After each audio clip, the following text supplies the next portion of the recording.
전 재산을 화장실에 두고 왔어요. 이제 우리 애기와 저는 끝인 줄 알았죠. 한 장도 사라지지 않고 그대로였어요. 한국이라는 나라가 보여준 기적이었죠. 한국은 제 꿈을 이뤄준 고마운 나라예요. 이제 저는 가장 행복한 엄마입니다. 지갑을 잃어버린다는 것. 누군가에게는 그저 운이 나빴던 하루의 에피소드일지 모르지만 제가 살아온 세상에서 그것은 곧 생존의 끝을 의미했습니다. 전 재산이 든 가방을, 그것도 낯선 타국의 고속도로 휴게소 화장실에 두고 왔다는 사실을 깨달았을 때 저는 제 심장이 그 자리에서 멈춰버리는 줄만 알았습니다. 뱃속의 아기를 위해, 그리고 한국에서의 새로운 출발을 위해 평생을 모아온 돈이었습니다. 눈앞이 캄캄해지고 다리에 힘이 풀려 주저앉았을 때 저는 생각했습니다. 아, 이제 모든 것이 끝났구나. 이 낯선 땅에서 나는 빈털터리가 되었구나. 하지만 여러분, 만약 여러분이 말도 통하지 않는 낯선 나라에서 인생의 모든 것을 잃어버렸다고 생각한 순간 기적처럼 누군가 다가와 그 소중한 것을 아무런 대가 없이 돌려준다면 어떤 기분이 드실까요? 덜덜 떨리는 제 손을 잡아주며 오히려 놀란 가슴을 진정하라고 따뜻한 꿀물 한 잔을 건네주는 경찰관을 보며 저는 그제야 참았던 숨을 토해낼 수 있었습니다. 이것은 단순한 분실물 습득 이야기가 아닙니다. 두려움으로 가득 찼던 제 마음을 녹여준 한국이라는 나라가 보여준 기적과도 같은 신뢰에 대한 고백입니다. 본 영상은 스토리를 재구성한 이야기입니다. 여러분의 따뜻한 구독과 좋아요가 영상 제작에 큰 힘이 됩니다. 시청하고 계신 지역은 어디신지 댓글 남겨주세요. 제 이름은 아베바입니다. 아프리카의 뿔이라 불리는 에티오피아, 그 중에서도 수도 아디스아바바의 외곽 지역에서 나고 자랐습니다. 사람들은 흔히 에티오피아라고 하면 커피의 고향이나 드넓은 고원을 떠올리지만 제가 기억하는 고향의 풍경은 조금 더 치열하고 날 선 긴장의 연속이었습니다. 시장통에서 과일을 팔던 어머니는 늘 제게 신신당부하셨습니다. 아베바, 가방은 항상 가슴 앞으로 매야 한다. 그리고 절대 낯선 사람과 눈을 마주치지 말거라. 그곳에서 소매치기나 날치기는 너무나 흔한 일상이었습니다. 시장 한복판에서 누군가 지갑을 뺏겨 비명을 질러도 사람들은 안타까운 눈빛만 보낼 뿐 누구도 섣불리 도둑을 쫓지 않았습니다. 쫓아가다가 흉기라도 휘두르면 더 큰일이 난다는 것을 모두가 본능적으로 알고 있었기 때문입니다. 그래서 우리는 스스로를 지켜야만 했습니다. 주머니에 손을 넣고 걷는 습관, 가방끈을 손목에 2번씩 감아. 쥐는 버릇은 어린 시절부터 제 몸에 문신처럼 새겨진 생존 본능이었습니다. 저는 대학을 졸업하고 호텔 리셉션 직원으로 일했습니다. 꽤 번듯한 직장이었지만 퇴근길은 늘 공포였습니다. 해가 지면 거리는 어둠에 잠겼고 그 어둠 속에서 들려오는 발소리는 저를 매번 움츠러들게 했습니다. 월급을 받은 날이면 신발 깔창 밑에 지폐를 숨겨서 집까지 뛰어가곤 했습니다. 그렇게 하루하루를 긴장 속에서 살아가던 제게 병구 씨는 마치 다른 세상에서 온 사람처럼 보였습니다. 그는 한국의 건설 회사에서 파견 나온 엔지니어였습니다. 호텔 로비에서 처음 그를 마주쳤던 날이 아직도 생생합니다. 흙먼지가 잔뜩 묻은 작업복 차림이었지만 그의 눈빛만큼은 어린아이처럼 맑고 선했습니다. 체크인을 하려던 그가 서툰 영어를 섞어가며 제게 말을 걸었을 때 저는 습관적으로 경계심을 세웠습니다. 하지만 그는 주머니에서 꼬깃꼬깃한 사탕 몇 개를 꺼내 제게 건네주며 환하게 웃었습니다. 당이 떨어져서 힘들 텐데 이거라도 드세요. 라는 그의 서툰 몸짓은 제가 평생 보아온 거친 남자들의 태도와는 완전히 달랐습니다. 우리는 조금씩 가까워졌습니다. 병구 씨는 저와 만날 때면 늘 제 가방을 대신 들어주려 했습니다. 처음에는 그 행동조차 불안했습니다. 이 남자가 내 가방을 들고 도망가면 어쩌지? 라는 의심이 무의식 중에 고개를 들었기 때문입니다. 하지만 그는 제 가방을 소중하게 품에 안고 오히려 사람들이 붐비는 거리에서는 저를 자신의 안쪽으로 보호하며 걸었습니다. 어느 날 카페 야외 테이블에 앉아 커피를 마시던 중이었습니다. 병구 씨가 잠시 화장실에 가겠다며 자신의 휴대폰과 지갑이 든 클러치 백을 테이블 위에 그대로 두고 일어났습니다. 저는 소스라치게 놀라 그의 가방을 낚아채듯 제 품에 숨겼습니다. 돌아온 그가 의아해하며 물었을 때 저는 떨리는 목소리로 말했습니다. 여기는 위험해요. 이렇게 두면 1분도 안 돼서 사라져요. 그러자 병구 씨는 껄껄 웃으며 제 머리를 쓰다듬어 주었습니다. 아, 습관이 되어서 미안해요. 한국에서는 다들 이렇게 카페 테이블에 노트북도 두고 다니거든요. 저는 그 말이 농담인 줄만 알았습니다. 세상에 주인이 보지 않는 물건을 훔쳐가지 않는 나라가 있다니 그런 건 동화 속에서나 가능한 이야기라고 생각했습니다. 그의 성실함과 따뜻함에 제 마음의 빗장은 서서히 풀렸습니다.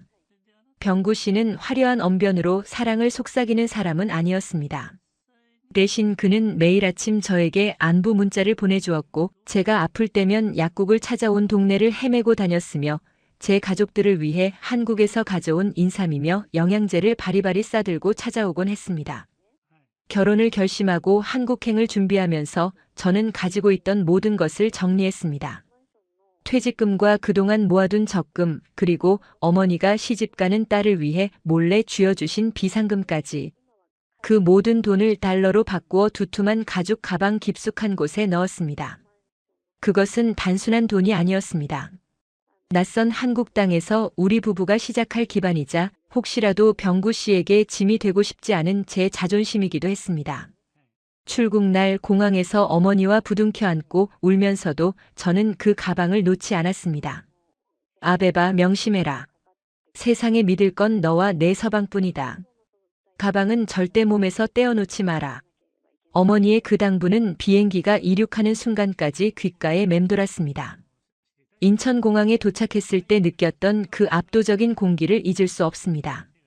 반짝이는 대리석 바닥, 천장까지 닿을 듯한 유리창, 그리고 무엇보다 쌀쌀하지만 상쾌한 한국의 겨울바람. 병구 씨는 제 손을 꼭 잡고 말했습니다. 아베바, 이제 여기가 우리 집이야. 걱정하지 마. 내가 다 지켜줄게. 우리는 마중 나온 시동생의 차를 타고 시댁이 있는 지방 소도시로 향했습니다. 차창 밖으로 스쳐 지나가는 한국의 풍경은 경이로움 그 자체였습니다.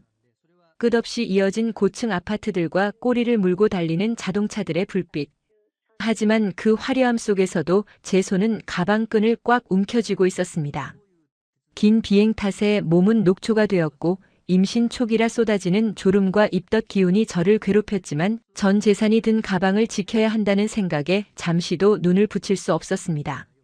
문제의 사건은 고속도로 휴게소에서 일어났습니다. 병구 씨가 잠시 쉬었다 가자며 차를 세웠습니다. 한국의 휴게소는 마치 거대한 쇼핑몰 같았습니다. 고소한 호두과자 냄새와 지글거리는 소세지 냄새가 코를 찔렀지만 속이 울렁거렸던 저는 급히 화장실로 향했습니다. 화장실조차 너무나 깨끗하고 화려해서 놀랐던 기억이 납니다. 세면대 위에 잠시 가방을 올려두고 찬물로 세수를 하며 정신을 차리려 애썼습니다. 거울 속에 비친 제 얼굴은 피곤에 찌들어 창백했습니다. 아가야, 조금만 참자. 곧 할머니 댁에 도착할 거야. 배를 쓰다듬으며 스스로를 다독였습니다. 그리고 물기를 닦고 밖으로 나왔습니다. 병구 씨가 따뜻한 유자차를 사들고 저를 기다리고 있었습니다. 이거 마시면 속이 좀 가라앉을 거야. 어서 가자. 어머니가 목 빠지게 기다리셔. 그의 재촉에 우리는 서둘러 차에 올랐습니다. 따뜻한 히터 바람이 나오자 긴장이 풀리면서 저도 모르게 스르르 잠이 들었습니다. 얼마나 지났을까 덜컹거리는 느낌에 눈을 떴습니다. 창밖은 이미 어둑어둑해져 있었습니다. 문득 허전한 느낌이 들었습니다. 무릎 위에 가슴팍에 있어야 할 묵직한 무게감이 느껴지지 않았습니다. 순간 머리털이 쭈뼛 서는 듯한 전율이 등줄기를 타고 흘렀습니다. 발밑을 더듬었습니다. 없습니다. 좌석 틈새를 미친 듯이 뒤졌습니다. 없습니다. 가방. 내 가방. 제 입에서 갈라진 비명이 터져 나왔습니다. 병구 씨가 놀라서 갓길에 차를 세웠습니다. 무슨 일이야? 아베바, 왜 그래? 저는 사색이 되어 소리쳤습니다. 가방이 없어요. 휴게소 화장실에 두고 온 것 같아요. 병구 씨의 얼굴도 순식간에 굳어졌습니다. 우리는 차를 돌리려 했지만 고속도로 위라 바로 유턴을 할 수도 없었습니다. 다음 나들목까지 가는 그 15분 남짓한 시간이 제게는 15년, 아니 지옥 같은 영겁의 시간처럼 느껴졌습니다. 차 안에서 저는 오열했습니다. 그 안에 여권이랑 내 전 재산이랑 우리 아기 병원비랑 다 들어있는데 어떻게 병구 씨 미안해요. 나 어떡해. 제 머릿속에서는 에티오피아에서의 기억들이 주마등처럼 스쳐 지나갔습니다. 잠시만 눈을 떼도 물건이 사라지던 그곳. 주인이 없는 가방은 누구나 가져가도 되는 공공재나 다름없던 그곳의 법칙이 제 사고를 지배했습니다. 1시간이 넘게 지났는데 그 사람 많은 휴게소 화장실에 덩그러니 놓인 명품. 가죽 가방이 남아있을 리가 없었습니다. 누군가 들고 갔을 거야. 이미 돈은 다 빼고 가방은 쓰레기통에 버렸을 거야. 나는 이제 빈털털이야. 시댁 식구들 볼 면목도 없어. 절망감이 쓰나미처럼 밀려와 숨을 쉬기조차 힘들었습니다. 병구 씨는 제 손을 잡으며 괜찮다고 찾을 수 있다고 말했지만 그의 손바닥 역시 축축하게 젖어 있었습니다. 그는 떨리는 손으로 휴게소 관리 사무실 번호를 검색하고 있었지만 제 귀에는 아무것도 들리지 않았습니다. 그저 제 부주의가 저의 멍청함이 원망스러워 가슴을 주먹으로 내리칠 뿐이었습니다. 우여곡절 끝에 차를 돌려 다시 그 휴게소에 도착했을 때는 이미 1시간 30분이 지난 후였습니다. 차가 멈추기도 전에 저는 문을 박차고 뛰쳐나갔습니다. 사람들의 시선 따위는 아랑곳하지 않고 화장실로 달려갔습니다. 제가 썼던 그 세면대 그 자리. 하지만 그곳에는 아무것도 없었습니다. 텅 빈 대리석 상판만이 차갑게 빛나고 있었습니다. 다리에 힘이 풀려 그 자리에 털썩 주저앉았습니다. 아, 신이시여. 어찌하여 저에게 이런 시련을 주시나이까. 낯선 땅에 온 첫날부터 이렇게 가혹하게 저를 내치시나이까. 펑펑 쏟아지는 눈물 때문에 앞이 보이지 않았습니다. 뒤따라온 병구 씨가 저를 일으켜 세우며 말했습니다. 아베바, 잠깐만. 관리소에 가보자. 혹시 누가 맡겨놨을 수도 있어. 저는 고개를 저었습니다. 그럴 리 없어요. 그 큰 돈을 누가. 하지만 병구 씨에게 이끌려 터덜터덜 관리 사무실로 그리고 근처에 있다는 고속도로 순찰대 파출소로 향했습니다. 파출소 문을 열고 들어가는 순간까지도 저는 체념 상태였습니다. 제복을 입은 경찰관들을 보자 덜컥 겁부터 났습니다. 고국에서 경찰은 때로는 시민을 지켜주기보다 돈을 요구하거나 위압적인 존재였기 때문입니다. 쭈뼛거리며 들어선 우리를 보고 나이 지긋한 경위님이 안경 너머로 사람 좋은 미소를 지으며 물었습니다. 무슨 일로 오셨습니까? 병구 씨가 급하게 자초지종을 설명했습니다. 아내가 가방을 잃어버렸습니다. 갈색 가죽 가방이고 안에 현금이랑 여권이 다 들어있습니다.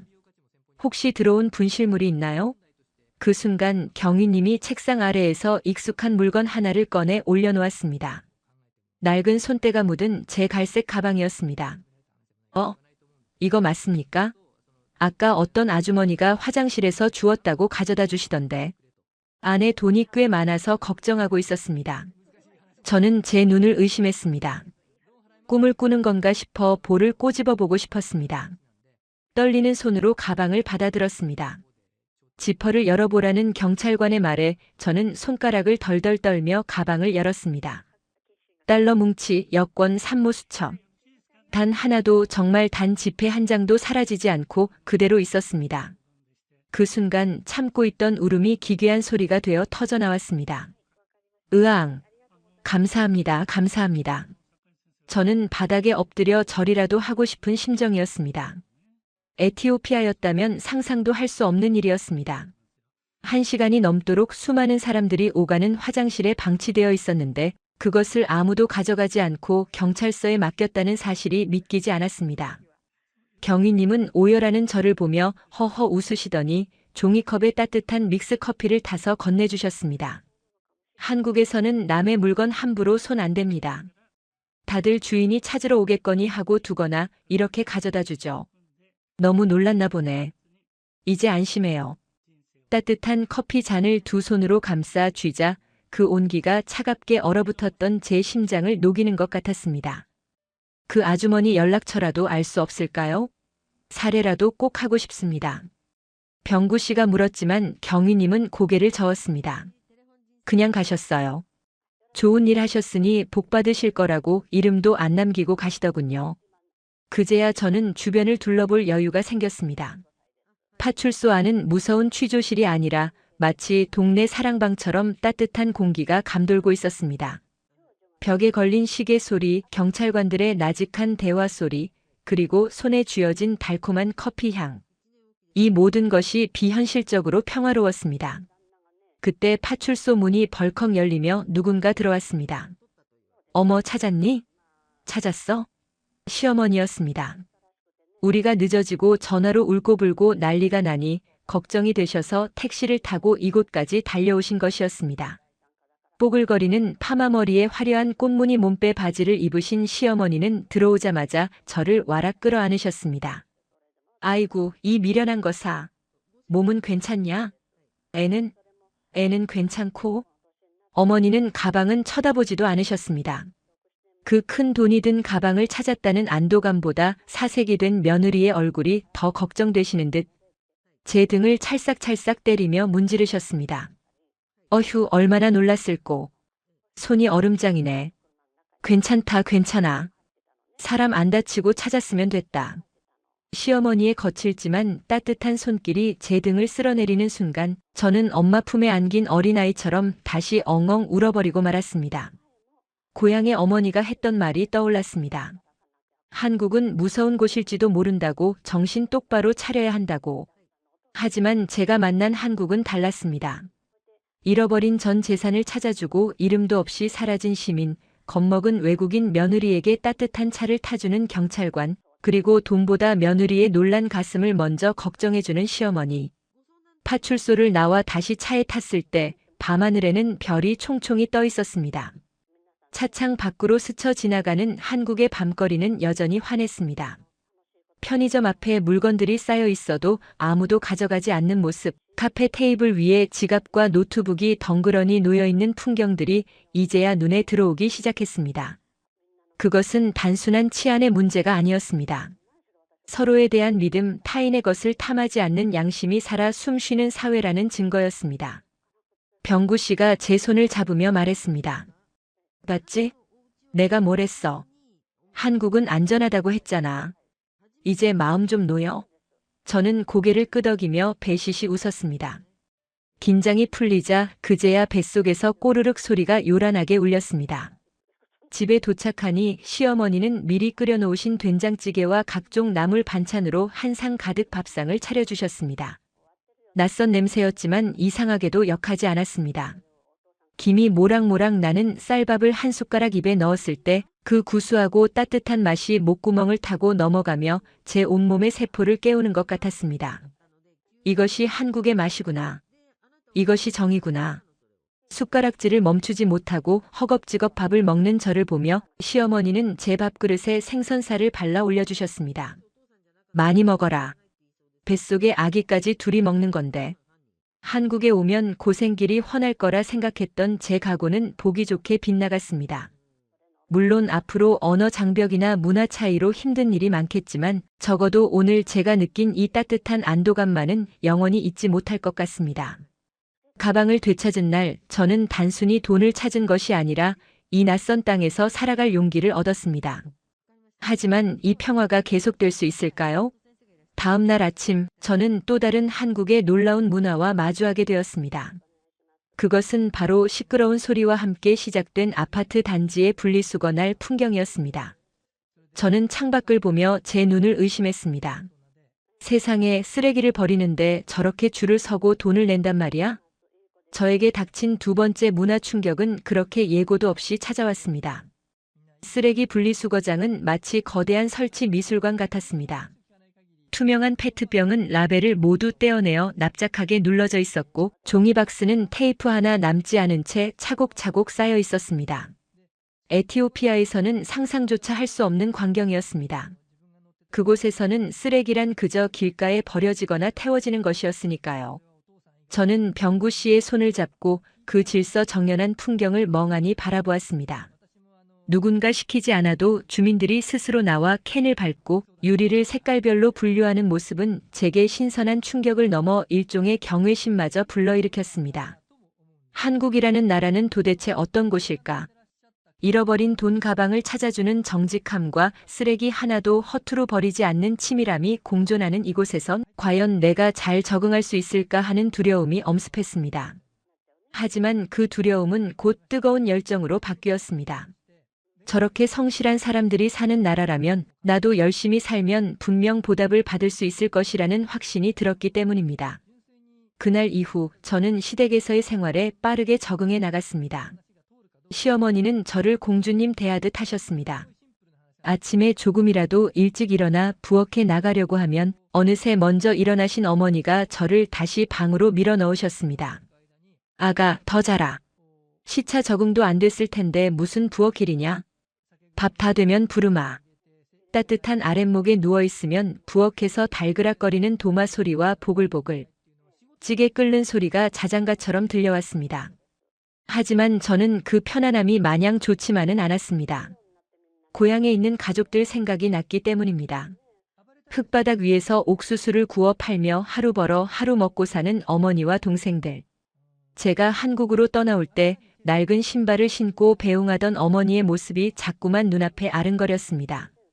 병구 씨가 주는 생활비와 시어머니의 배려는 감사했지만 저는 제 힘으로 무언가를 하고 싶었습니다. 이 풍요로운 나라에서 건강한 두 팔다리를 가지고 가만히 있는다는 것은 제게 죄악처럼 느껴졌습니다. 기회는 우연히 찾아왔습니다. 동네 시장을 구경하다가 국밥집 유리창에 붙은 아르바이트 구함이라는 종이를 보게 되었습니다. 시급이 10,000원이라는 말에 저는 머릿속으로 빠르게 환율 계산기를 두드렸습니다. 10,000원이면 에티오피아 돈으로 거의 400비르가 넘는 돈이었습니다. 고향에서는 하루 종일 땡볕 아래서 일해도 벌기 힘든 큰 돈이었습니다. 단 1시간만 일해도 고향 가족들이 며칠을 배불리 먹을 수 있는 쌀을 살 수 있다는 계산이 나오자 심장이 쿵쿵 뛰기 시작했습니다. 병구 씨와 시어머니에게는 비밀로 하기로 했습니다. 그들이 알면 펄쩍 뛰며 말릴 것이 뻔했기 때문입니다. 저는 산책을 다녀오겠다는 핑계를 대고 매일 낮 국밥집으로 출근을 시작했습니다. 일은 생각보다 고됐습니다. 점심시간이 되면 밀려드는 손님들로 식당 안은 전쟁터가 되었습니다. 제 임무는 주방 한 구석에서 뚝배기를 닫고 양파와 마늘을 까는 일이었습니다. 뜨거운 물에 손을 담그고 수세미질을 하다 보면 고무장갑 안으로 땀이 차올라 손가락이 퉁퉁 불어터질 것 같았습니다. 뚝배기에 눌어붙은 밥풀을 떼어내려 힘을 줄 때마다 손목이 시큰거렸고 쪼그리고 앉아 양파를 깔 때면 매운 향기 때문에 눈물 콧물이 범벅이 되곤 했습니다. 하지만 저는 힘들다는 내색을 할 수 없었습니다. 사장님이 건네주는 일당 봉투를 받을 때의 그 짜릿함이 모든 고통을 잊게 해주었기 때문입니다. 첫 월급을 받아든 날 저는 화장실에 숨어서 돈 냄새를 맡으며 울었습니다. 이 돈이면 엄마가 비가 새지 않는 지붕을 고칠 수 있어. 동생이 학교에 갈 수 있어. 한국 돈 10,000원 지폐에 그려진 세종대왕님의 인자한 미소가 마치 저를 응원해주는 것만 같았습니다. 문제는 며칠 지나지 않아 발생했습니다. 시어머니가 제 손을 보신 것입니다. 저녁 식사를 하려고 숟가락을 들었는데 어머니의 시선이 제 손끝에 머물렀습니다. 물에 불어 하얗게 일어나고 여기저기 베인 상처가 난 제 손을 보시고는 어머니가 숟가락을 탁 내려놓으셨습니다. 아가, 내 손이 왜 이러냐? 어디서 험한 일 했냐? 저는 황급히 손을 식탁 아래로 감추며 얼버무렸습니다. 아, 아니에요, 어머니. 그냥 집에서 청소하다가. 하지만 평생 주부로 살아오신 어머니의 눈을 속일 수는 없었습니다. 어머니는 제 손을 낚아채듯 잡아당겨 자세히 들여다보셨습니다. 양파 냄새가 배어있는 손끝, 거칠어진 피부. 어머니의 눈가가 붉어졌습니다. 너 설마 어디 나가서 일하니? 병구가 돈 안 주더냐? 내가 며느리 굶기더냐? 왜 이 고생을 사서 해? 어머니의 호통에 병구 씨도 놀라서 달려왔습니다. 아베바, 진짜야? 어디서 무슨 일을 하는 거야? 당장 그만두자. 내가 더 열심히 벌게. 응? 제발 이러지 마. 두 사람의 만류에 저는 고개를 저으며 고집을 부렸습니다. 아니에요. 저 괜찮아요. 한국에서는 다들 이렇게 살잖아요. 저도 돈 벌어서 엄마한테 보내드리고 싶어요. 병구 씨 힘들게 하고 싶지 않아요. 제 서툰 한국말에 담긴 진심을 읽으셨는지 어머니는 한숨을 푹 내쉬며 제 손을 어루만져 주셨습니다. 아이고, 이 착해 빠진 거사. 효녀 나서 집안 기둥 뽑는다더니. 그래도 몸 상하면 다 소용없다. 적당히 해라, 적당히. 그렇게 시댁의 반대에도 불구하고 저는 식당 일을 계속했습니다. 오히려 더 악착같이 일했습니다. 사장님에게 부탁해서 근무 시간을 1시간 더 늘렸고 남들이 꺼려하는 음식물 쓰레기 처리까지 도맡아 했습니다. 무거운 음식물 쓰레기통을 들고 뒷마당으로 나갈 때마다 허리가 끊어질 듯 아팠지만 저는 이를 악물고 버텼습니다. 아프리카의 여자는 강하다. 이 정도 무게쯤은 아무것도 아니다. 스스로에게 최면을 걸며 버텼습니다. 하지만 몸은 거짓말을 하지 않았습니다. 의상 징후는 냄새에서부터 시작되었습니다. 어느 날부터인가 식당에 들어서면 훅 끼쳐오는 멸치 육수 냄새가 역하게 느껴지기 시작했습니다. 전에는 구수하다고 생각했던 그 냄새가 갑자기 비릿하고 느끼한 악취로 변해 제 위장을 뒤흔들었습니다. 뚝배기에 담긴 깍두기 냄새만 맡아도 헛구역질이 올라왔습니다. 저는 그저 제가 너무 피곤해서 혹은 한국 음식에 체해서 그런 것이라고 생각했습니다. 소화제를 사서 털어넣으며 속을 달랬습니다.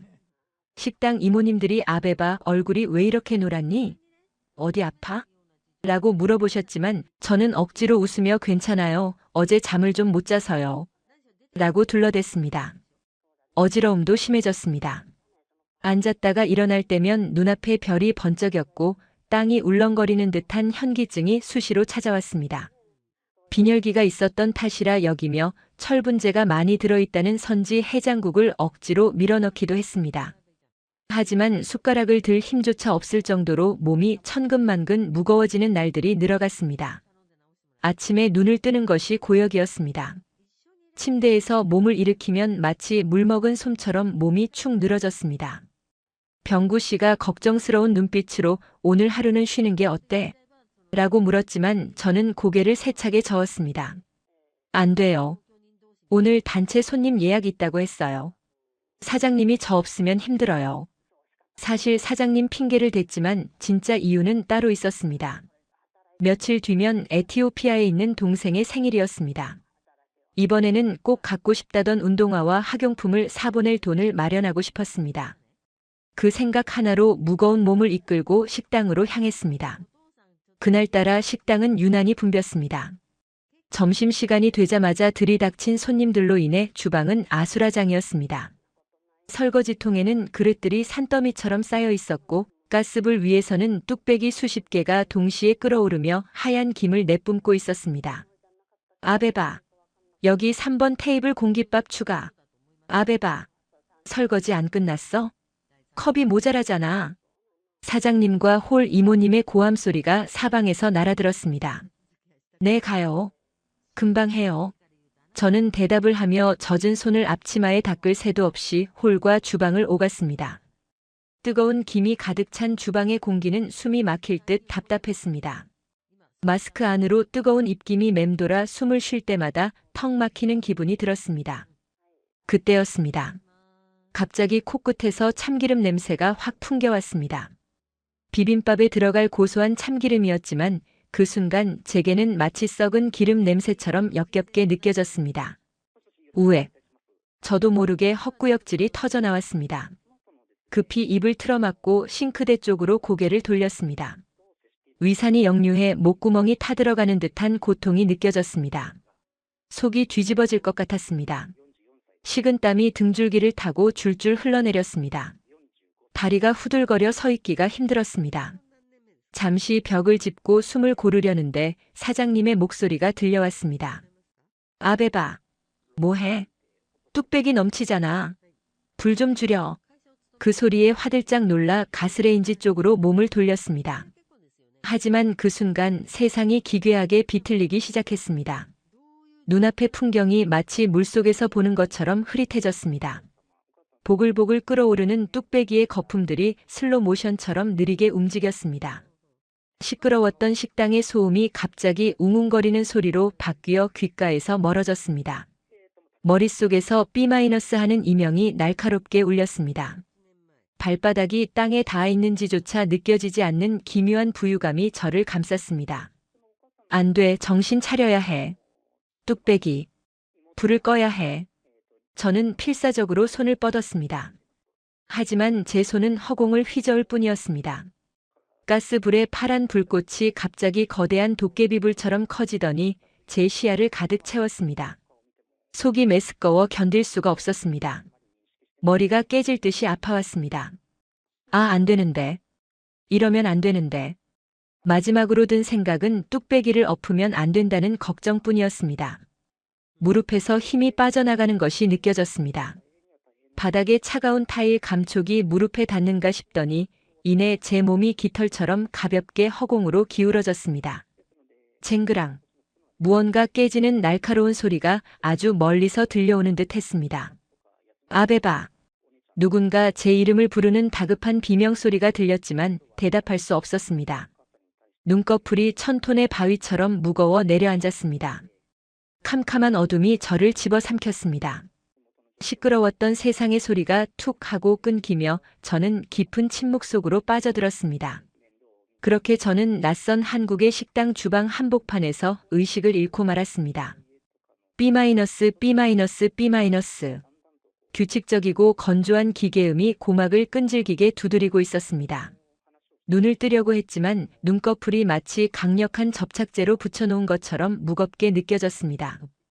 코끝을 찌르는 냄새는 익숙한 멸치 육수 냄새도 뚝배기가 끓어넘칠 때 나는 구수한 탄내도 아니었습니다. 그것은 코 점막을 시큰하게 자극하는 차갑고 날카로운 알코올 냄새, 그리고 낯선 소독약의 향기였습니다. 의식이 서서히 수면 위로 떠오르면서 가장 먼저 느껴진 것은 손등을 파고드는 서늘한 이물감이었습니다. 가느다란 바늘이 혈관을 뚫고 들어와 차가운 액체를 끊임없이 밀어넣고 있는 듯한 그 불쾌하고도 생경한 감각에 저는 저도 모르게 얕은 신음을 토해냈습니다. 제 입술 사이로 새어나온 소리는 마치 모래를 씹은 듯 까칠하고 갈라져 있었습니다. 아베바. 정신이 들어? 의사 선생님. 여기요. 깨어났어요. 다급하게 외치는 남편 병구 씨의 목소리가 물속에서 듣는 것처럼 웅웅거리며 귓가에 닿았습니다. 저는 힘겹게 눈을 떴습니다. 흐릿한 시야 속에서 하얀 형광등 불빛이 번져 보였고 그 빛을 가리며 근심이 가득한 얼굴들이 하나둘씩 나타났습니다. 퉁퉁 부어오른 눈으로 저를 내려다보는 병구 씨, 그리고 그 옆에서 입을 틀어막고 눈물을 뚝뚝 흘리고 계신 시어머니. 저는 상황을 파악하려 애썼습니다. 식당 주방, 가스불, 뚝배기, 그리고 암전. 아, 내가 쓰러졌구나. 그 사실을 깨닫자마자 덜컥 겁이 났습니다. 병원비는 어쩌지? 앰뷸런스까지 탔으면 엄청난 돈이 나올 텐데. 에티오피아에서는 구급차를 부르는 것조차 부자들의 특권이었습니다. 심장이 쿵쿵거리며 불안하게 뛰기 시작했습니다. 그때 하얀 가운을 입은 의사 선생님이 차트를 들고 침대 곁으로 다가왔습니다. 은퇴 안경 너머로 보이는 그의 눈빛은 엄격하면서도 다정했습니다. 그는 제 손목을 잡고 맥박을 확인하더니 병구 씨와 시어머니를 번갈아 보며 입을 열었습니다. 환자분, 정신이 드십니까? 몸이 좀 어떠세요? 저는 마른 침을 삼키며 겨우 고개를 끄덕였습니다. 의사 선생님은 잠시 침묵을 지키다가 짐짓 심각한 표정으로 하지만 입가에는 옅은 미소를 띠며 믿을 수 없는 말을 던졌습니다. 축하합니다. 임신 7주 차입니다. 아기집이 아주 튼튼하게 잘 자리 잡았네요. 순간 병실 안의 공기가 멈춘 듯 했습니다. 네? 신이요? 병구 씨가 멍한 표정으로 되물었습니다. 저 역시 제 귀를 의심했습니다. 요즘 들어 자꾸만 졸리고 속이 메스꺼웠던 것이 단순히 과로 때문이 아니었던 것입니다. 제 뱃속에 저와 병구 씨를 닮은 작은 생명이 숨쉬고 있다니. 의사 선생님은 청진기를 목에 걸며 말을 이었습니다. 그런데 산모가 영양 상태가 좋지 않고 과로가 심해서 위험할 뻔했습니다. 조금만 더 늦었으면 유산될 수도 있었어요. 당분간은 절대 안정을 취하셔야 합니다. 무거운 거 들지 마시고 스트레스 받지 마시고요. 아시겠죠? 그 말이 떨어지기가 무섭게 시어머니가 제 침대 위로 털썩 엎드리시며 대성통곡을 시작하셨습니다. 아이고, 내가 미쳤지, 내가 미쳤어. 며느리가 혼몸도 아닌데. 그것도 모르고 일을 시키다니. 내가 죽일년이다. 아이고, 우리 아가 불쌍해서 어쩌냐. 어머니는 제 손을 부여잡고 거친 뺨을 비비며 오열하셨습니다. 어머니의 뜨거운 눈물이 제 손등 위로 후두둑 떨어져 내렸습니다. 아베바, 미안하다. 정말 미안해. 내가 너를 그 험한 식당 구석에 처박아 두고 내 손주를 품은 줄도 모르고. 어머니의 목소리는 물기에 젖어 떨리고 있었습니다. 병구 씨 역시 제 머리카락을 쓸어 넘기며 눈시울을 붉혔습니다. 미안해, 아베바. 내가 못나서 그래. 내가 더 열심히 벌었어야 했는데. 당신이 그 고생을 하게 만들고. 저는 그들의 눈물을 보며 오히려 당황스러웠습니다. 임신은 축복이었지만 당장 닥쳐올 현실적인 문제들이 머릿속을 어지럽혔기 때문입니다. 식당 일도 못하게 되면 돈은 누가 벌지? 당장 이 병원비는 또 어떻게 감당하지? 한국 병원은 시설이 이렇게나 좋은데 병원비가 어마어마할 텐데. 저는 조심스럽게 병구 씨의 소매를 잡아당기며 작은 목소리로 물었습니다. 병구 씨, 병원비 비싸죠? 우리 돈 없는데. 저 때문에 미안해요. 제 말에 병구 씨는 콧물을 훌쩍이며 피식 웃음을 터뜨렸습니다. 무슨 소리야? 병원비 걱정을 왜 해? 여기 한국이야. 당신 건강보험 등록되어 있고 임신 확인됐으니까 나라에서 병원비 쓰라고 카드도 나와. 바우처라고 해서 100만 원이나 준대. 그리고 출산할 때까지 검사비도 거의 안 들어. 돈 걱정은 1원도 하지 마. 알았어? 저는 제 귀를 의심했습니다. 나라에서 병원비를 내준다고요? 게다가 축하금까지 준다고요? 에티오피아에서는 상상도 할 수 없는 일이었습니다. 아픈 것이 죄가 되고 돈이 없으면 치료조차 받지 못하고 죽어가는 사람들을 수없이 봐왔던 제게 한국의 의료 시스템은 마치 판타지 영화 속 이야기처럼 들렸습니다. 의사 선생님은 옆에서 거들었습니다. 맞습니다. 국민행복카드 발급받으시면 진료비 부담 없으실 겁니다. 그리고 보건소 가시면 엽산이랑 철분제도 무료로 줍니다. 한국은 아이 낳는 엄마들을 귀하게 여깁니다. 마음 편하게 가지세요. 그 순간 저는 참았던 눈물을 터뜨리고 말았습니다. 단순히 돈을 아꼈다는 안도감 때문만이 아니었습니다. 이 낯선 나라가 저와 제 아이를 보호해주고 있다는 든든함, 그리고 저를 가족처럼, 아니, 진짜 딸처럼 걱정해주는 시댁. 식구들과 의료진의 따뜻함이 가슴 벅차게 밀려왔기 때문입니다. 하얀 병실 천장이 눈물로 얼룩져 흐릿하게 보였습니다. 저는 배 위에 손을 얹고 속으로 속삭였습니다. 아가야, 들었니? 여기는 너를 환영해주는 곳이란다. 너는 축복받으며 태어날 거야. 퇴원 후 저는 시댁에서 그야말로 여왕 대접을 받게 되었습니다. 시어머니는 제가 손가락 하나 까딱하는 것도 용납하지 않으셨습니다. 물 한 잔을 마시려고 일어서기만 해도 어디선가 어머니가 홍길동처럼 나타나 아이고 나더라. 내가 갖다 줄게. 하며 저를 다시 자리에 앉히셨습니다. 밥상에는 맵기 소고기 미역국과 갖가지 보양식이 올라왔고 과일이며 간식들이 끊이지 않고 제 방으로 배달되었습니다. 식당 일은 당연히 그만두게 되었습니다. 사장님도 소식을 듣고는 아베바 몸조리 잘해. 그동안 고생했어. 나중에 아기 낳고 놀러와. 라며 따뜻한 문자와 함께 보너스까지 챙겨 보내주셨습니다. 처음 며칠은 그저 먹고 자고 쉬는 것이 좋았습니다. 하지만 일주일이 지나고 2주가 지나자 평생을 치열하게 살아온 제 몸이 근질거리기 시작했습니다. 창밖으로 보이는 사람들은 바쁘게 움직이는데 저만 세상과 단절된 채 방 안에 갇혀 있는 것 같아 답답증이 밀려왔습니다. 특히 병구 씨가 야근을 하고 파김치가 되어 돌아오는 모습을 볼 때면 아무것도 하지 않고 도움만 받는 제 자신이 무력하게 느껴졌습니다. 내가 할 수 있는 게 없을까? 몸을 쓰지 않고 집에 앉아서 할 수 있는 일. 무료함을 달래기 위해 집안을 서성이다가 저는 짐을 넣어둔 창고 구석에서 익숙한 향기를 맡았습니다. 짐을 풀 때 깊숙이 넣어두었던 고향에서 가져온 에티오피아 생두그린 빈 자루였습니다. 흙냄새와 풀냄새가 섞인 그 투박한 향기를 맡는 순간 고향의 아침 풍경이 눈앞에 펼쳐지는 듯 했습니다. 어머니가 아침마다 마당에서 숯불을 피우고 팬에 원두를 볶으며 하루를 시작하던 그 경건한 의식. 에티오피아의 커피 세레모니, 분나, 마프라트 BUNNA MAFLAT. 그것은 단순한 커피 마시기가 아니라 손님을 환대하고 평화를 나누는 우리의 영혼과도 같은 문화였습니다. 갑자기 커피가 너무나 마시고 싶어졌습니다. 한국의 믹스 커피나 기계로 내린 커피도 맛있지만 팬에 직접 볶아 절구에 찧어 끓여내는 그 진하고 묵직한 고향의 맛이 그리웠습니다. 마침 시어머니는 경로당에 가셨고 집에는 저 혼자였습니다. 저는 조심스럽게 생두 한 줌을 꺼내 부엌으로 가져갔습니다. 프라이팬을 달구고 생두를 올렸습니다. 치익 하는 소리와 함께 초록색 콩들이 열기를 머금고 춤을 추기 시작했습니다. 나무 주걱으로 콩을 천천히 굴리자 집안 공기가 바뀌기 시작했습니다. 처음에는 풋풋한 풀냄새가 나다가 이내 콩이 갈색으로 변하면서 고소하고 달콤한 향기가 피어올랐습니다. 톡톡톡. 콩이 갈라지며 내는 팝콘 같은 소리가 경쾌하게 울려 퍼졌습니다. 저는 눈을 감고 그 소리와 향기에 집중했습니다. 팬 위로 피어오르는 하얀 연기를 손으로 부채질하며 코로 들이마셨습니다. 아, 이 냄새.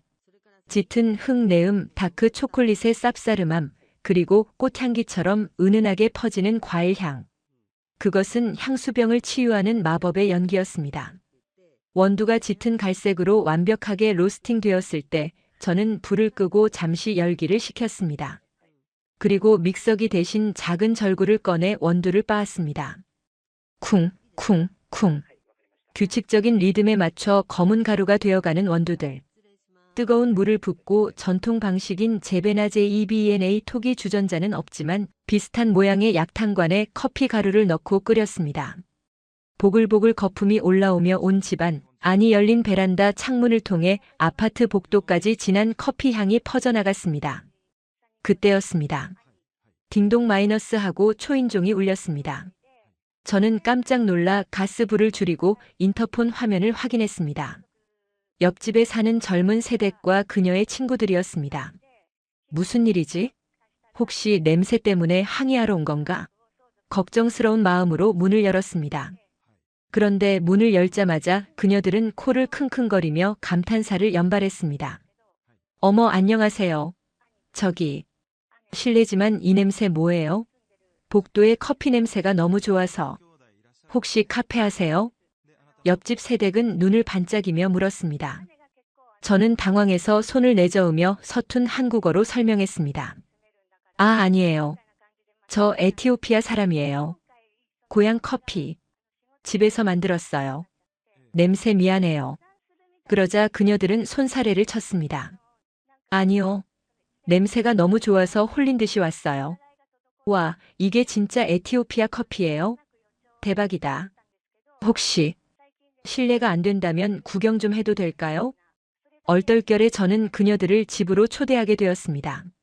식탁에 둘러앉은 3명의 한국인 여자들 앞에서 저는 마치 바리스타가 된 것처럼 긴장된 마음으로 갓 끓여낸 커피를 작은 잔에 따라 주었습니다. 짙은 검은색 액체 위로 황금빛 크레마가 떠있는 에티오피아 전통 스타일의 진한 커피였습니다. 설탕을 듬뿍 넣는 우리 방식대로 권해보았습니다. 그녀들은 조심스럽게 잔을 들어 향을 음미하고 한 모금 입에 머금었습니다. 순간 정적이 흘렀습니다. 저는 그녀들의 반응을 살피며 마른 침을 삼켰습니다. 입맛에 안 맞으면 어떡하지? 너무 독한가? 와, 미쳤다. 옆집 세댁이 가장 먼저 입을 열었습니다. 그녀의 눈이 동그랗게 커져 있었습니다. 이건 뭐예요? 제가 밖에서 사 먹는 아메리카노랑 차원이 달라요. 엄청 진한데 끝맛이 꽃향기 같아요. 너무 부드러워요. 옆에 있던 친구도 격하게 고개를 끄덕였습니다. 맞아요. 쓴맛이 하나도 없고 뭐랄까. 되게 고급스러운 맛이에요. 우와, 이 자리에서 로스팅한 걸 바로 마시니까 이런 맛이 나는구나. 그녀들은 연신 감탄하며 커피를 마셨습니다. 그리고 휴대폰을 꺼내 제가 커피를 내리는 모습, 원두가 담긴 접시, 김이 모락모락 나는 찻잔을 찍기 시작했습니다. 인스타그램에 올려야 돼. 이건 진짜 찐이다. 부산 화명동에서 만나는 리얼 에티오피아 커피. 그녀들의 수다는 끊이지 않았습니다. 저는 쑥스럽기도 하고 신기하기도 해서 그저 배시시 웃기만 했습니다. 제가 늘 마시던 평범한 커피가 한국 사람들에게 이렇게 특별하게 받아들여질 줄은 몰랐습니다. 그날 저녁 퇴근한 병구 씨에게 낮에 있었던 일을 이야기해 주었습니다. 병구 씨는 제 이야기를 듣더니 무릎을 탁 쳤습니다. 아베바, 당신 커피 솜씨가 보통이 아니잖아. 장모님이 끓여주시던 그 맛, 나도 잊을 수가 없거든. 한국 사람들은 커피를 정말 좋아해. 이거 통할 수도 있겠는데? 병구 씨의 말에 설마 하는 마음이 들었지만 기분은 나쁘지 않았습니다. 다음 날 아침 놀라운 일이 벌어졌습니다. 제 휴대폰이 징마이너스하고 울렸습니다. 모르는 번호였습니다.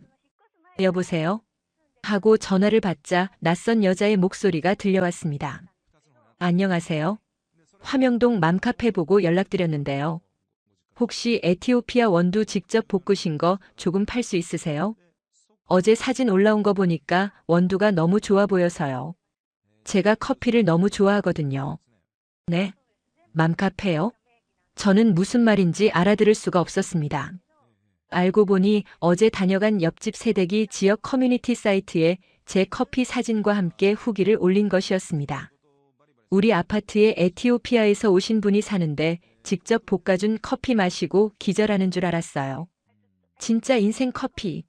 라는 제목의 글은 순식간에 조회수가 폭발했고 댓글이 수십 개나 달려 있었습니다.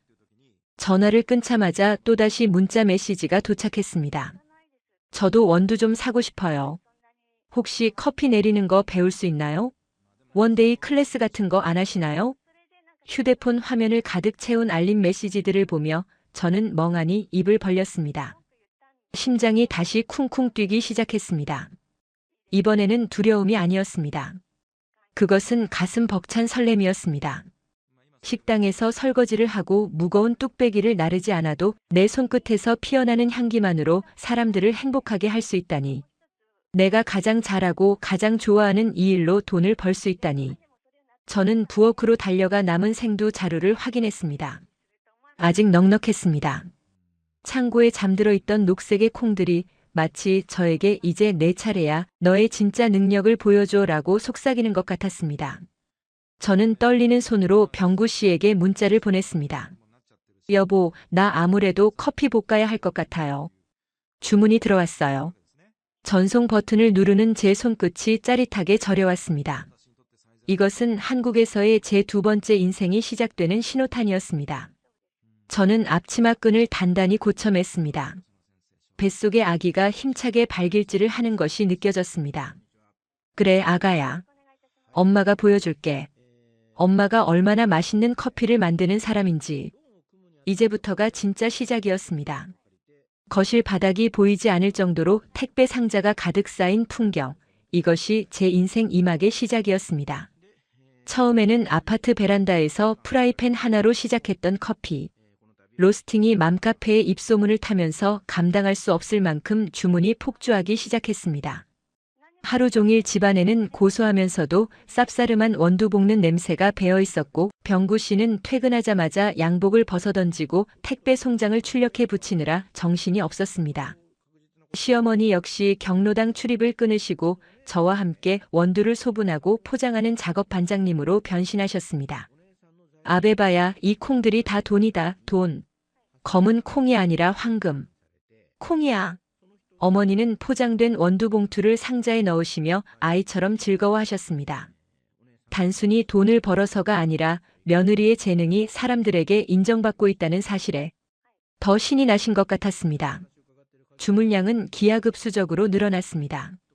처음에는 동네 주민들이 아름아름 사가던 것이 블로그와 SNS에 후기가 올라오면서 전국 각지에서 주문이 들어오기 시작했습니다. 임신했을 때 이 커피 향기 맡고 입덧이 가라앉았어요. 에티오피아 여행 가서 마셨던 그 맛이랑 똑같아요. 쏟아지는 찬사들이 저를 춤추게 했습니다. 결국 우리는 아파트에서의 작업을 중단하고 집 근처 상가에 작은 작업실을 하나 얻게 되었습니다. 간판도 없이 시작한 5평 남짓한 공간이었지만 제 이름, 아베바가 적힌 사업자 등록증을 받아들었을 때의 그 묵직한 감동은 이루 말할 수 없었습니다. 한국에 온 지 불과 1년도 되지 않아 제 이름으로 된 가게를 갖게 된 것입니다. 첫 수익금이 정산되어 통장에 입금되던 날을 기억합니다. 찍힌 숫자를 보고 저는 몇 번이나 눈을 비볐습니다. 에티오피아에서는 온 가족이 몇 년을 일해도 만져보기 힘든 큰돈이었습니다. 저는 떨리는 손으로 은행 앱을 켜고 고향의 어머니에게 송금을 했습니다. 그리고 전화를 걸었습니다. 신호음이 몇 번 울리고 잠긴 목소리에 어머니가 전화를 받으셨습니다. 엄마, 나야 아베바. 방금 돈 보냈어. 이걸로 지붕 먼저 고치고 동생들 운동화도 사줘. 그리고 엄마 아픈 허리 병원부터 가. 수화기 너머에서는 한동안 아무 말이 없더니 이내 억눌린 울음소리가 들려왔습니다. 아베바, 내가 무슨 돈이 있어서. 혹시 밥은 굶고 다니는 거 아니냐? 시댁 눈치 보느라 고생하는 거 아니냐? 끝까지 자식 걱정뿐인 어머니의 목소리에 저도 같이 목이 메었습니다. 아니야, 엄마. 나 여기서 사장님 됐어. 사람들이 내 커피가 제일 맛있대. 나중에 꼭 한국으로 초대할게. 전화를 끊고 나서도 한참을 작업실 바닥에 앉아 펑펑 울었습니다. 그것은 슬픔의 눈물이 아니라 가난의 굴레를 내 손으로 끊어냈다는 벅찬 승리의 눈물이었습니다. 계절이 바뀌고 배가 남산만하게 불러왔을 때 드디어 쌍둥이를 만날 날이 다가왔습니다. 예정일보다 조금 일찍 진통이 시작되었습니다. 새벽녘 아랫배를 쥐어짜는 듯한 고통에 잠에서 깼을 때 병구 씨는 저보다 더 놀라 허둥지둥했습니다. 119를 부르고 병원으로 가는 구급차 안에서 저는 식은땀을 흘리면서도 병구 씨의 손을 꽉 잡았습니다. 무서워요, 병구 씨. 너무 아파요. 병구 씨는 사색이 된 얼굴로 제 이마에 땀을 닦아주며 계속해서 주문을 외우듯 중얼거렸습니다. 괜찮아, 다 잘 될 거야. 우리 아기들 건강할 거야. 내가 옆에 있어. 한국의 대학병원 분만실은 마치 우주선 내부처럼 최첨단 장비들로 가득했습니다. 고향에서는 산파의 도움을 받아 집에서 아이를 낳거나 열악한 보건소를 찾는 것이 전부였는데 이곳은 의료진들이 수시로 제 상태를 체크하고 태아의 심장 소리를 모니터링해 주었습니다. 극심한 진통이 밀려올 때마다 간호사 선생님들이 제 손을 잡아주며 호흡을 유도해 주었고 무통주사라는 기적 같은 약물 덕분에 저는 지옥과 천국을 오가며 버틸 수 있었습니다. 그리고 마침내 으앙 하는 우렁찬 울음소리가 분만실을 가득 채웠습니다. 축하합니다. 건강한 아들, 딸 쌍둥이에요. 의사 선생님의 목소리와 함께 핏덩이 같은 두 생명이 제 가슴 위에 올려졌습니다. 따뜻하고 묵직한 그 체온. 꼬물거리는 작은 손가락과 발가락. 갓 태어난 아기 특유의 비릿하면서도 고소한 냄새가 코끝에 닿는 순간 산고의 고통은 눈 녹듯 사라지고 형언할 수 없는 모성애가 가슴 벅차게 차올랐습니다. 병구 씨는 탯줄을 자르며 엉엉 소리내어 울었고 밖에서 기다리던 시어머니도 손주들의 울음소리를 듣고 만세를 부르셨다고 합니다. 출산 후 저는 산후조리원이라는 곳에 가게 되었습니다. 이 또한 저에게는 엄청난 문화 충격이었습니다. 산모가 왕비처럼 대접받으며 오직 회복과 육아 교육에만 집중할 수 있는 천국 같은 곳이라니. 매 끼니마다 나오는 따뜻한 미역국은 붓기를 빼주고 젖을 잘 돌게 해주었고 전문 마사지사 선생님의 손길은 틀어진 골반과 뭉친 어깨를 시원하게 풀어주었습니다. 에티오피아 친구들에게 영상통화로 조리원 시설을 보여주자 다들 거짓말하지 말라며 믿지 않을 정도였습니다. 한국 여자들은 전생에 나라를 구했냐며 부러워하는 친구들을 보며 저는 제가 얼마나 큰 복을 누리고 있는지 다시금 깨달았습니다. 쌍둥이 대한이와 민국이가 무럭무럭 자라는 동안 제 커피 사업도 날개를 달았습니다. 작업실만으로는 주물량을 감당할 수 없어 우리는 드디어 번화가 목 좋은 곳에 카페 아베바라는 정식 매장을 오픈했습니다. 개업식 날 가게 앞에는 화환이 줄을 지어 섰고 오픈 시간 전부터 사람들이 길게 줄을 서는 진풍경이 벌어졌습니다. 시어머니는 곱게 한복을 차려입으시고 카운터에 앉아 손님들에게 인사를 하셨습니다. 우리 며느리가 에티오피아에서 왔는데 커피 솜씨가 아주 기가 막혀요. 한번 드셔보세요. 어머니의 자랑스러운 목소리가 카페 안을 가득 채웠습니다. 카페는 단순히 커피를 파는 곳을 넘어 동네 사람들의 사랑방이 되었습니다. 한국말이 서툰 다문화 가정의 엄마들이 모여 육아 정보를 나누고 어르신들이 오셔서 따뜻한 커피 한 잔에 담소를 나누는 공간. 저는 그들에게 제가 받은 사랑을 돌려주고 싶었습니다. 매일 아침 볶은 신선한 원두를 동네 독거노인분들께 무료로 나눠드리고 수익금의 일부는 다문화 센터에 기부하기 시작했습니다. 사장님 마음씨가 너무 고와요. 복 받을 거예요. 손님들이 건네는 따뜻한 말 한마디가 저에게는 그 어떤 보석보다 값진 선물이었습니다. 어느 늦은 밤 카페 마감을 하고 병구 씨와 함께 집으로 돌아오는 길이었습니다. 우리는 새로 산 하얀색 SUV 차에 타고 있었습니다. 뒷좌석 카시트에서는 대한이와 민국이가 새근새근 잠들어 있었고 차창 밖으로 화려한 부산의 야경이 스쳐 지나갔습니다. 신호 대기 중에 병구 씨가 제 손을 슬며시 잡았습니다. 그의 손은 여전히 따뜻하고 듬직했습니다. 아베바 기억나? 우리 처음 만났을 때 그리고 한국 오던 날 고속도로 휴게소에서 가방 잃어버리고 울던 거. 병구 씨의 말에 저는 피식 웃음을 터뜨렸습니다. 그럼요. 그때는 진짜 세상이 무너지는 줄 알았어요. 그 돈 없으면 우리 다 죽는 줄 알았는데. 지금 생각해보면 참 바보 같았죠. 그러게. 그때 그 경찰관님이랑 가방 찾아준 분 아니었으면 우리 이렇게 웃으면서 이야기 못했을지도 몰라. 참 고마운 나라야, 그치? 저는 말없이 병구 씨의 손을 더 꽉 잡았습니다. 차창 밖으로 스쳐 지나가는 불빛들이 마치 별처럼 반짝였습니다. 처음 한국에 왔을 때 이 불빛들은 저에게 두려움과 막막함의 대상이었습니다. 저 수많은 불빛 중에 내가 쉴 곳은 어디일까? 나는 환영받지 못하는 이방인이 아닐까 걱정했습니다. 하지만 지금은 압니다. 저 불빛 하나하나가 모두 누군가의 따뜻한 보금자리이며 그 안에는 정직하고 성실하게 살아가는 이웃들이 있다는 것을요. 가난했던 에티오피아 처녀 아베바는 이제 없습니다. 대신 한국의 씩씩한 아줌마이자 두 아이의 엄마 그리고 자랑스러운 카페 아베바의 사장이 된 제가 있을 뿐입니다. 가끔 식당 주방에서 뚝배기를 닦던 시절의 거친 손을 내려다볼 때가 있습니다. 하지만 이제 그 손에서는 비릿한 세제 냄새 대신 향긋한 커피 향기가 납니다. 집 주차장에 차를 세우고 잠든 아이들을 안고 집으로 올라가는 엘리베이터 안에서 저는 거울 속에 비친 우리 가족을 바라보았습니다. 병구 씨의 등에 업힌 대한이, 제 품에 안긴 민국이, 그리고 서로를 바라보며 미소 짓는 우리 부부. 이것이 제가 꿈꾸던 코리안 드림의 완성형이 아닐까요? 돈을 많이 벌어서가 아니라 서로 믿고 의지할 수 있는 가족이 있고 나를 받아준 따뜻한 이웃들이 곁에 있기에 저는 세상에서 가장 부자입니다. 내일은 에티오피아에서 어머니와 동생들이 한국으로 놀러 오는 날입니다.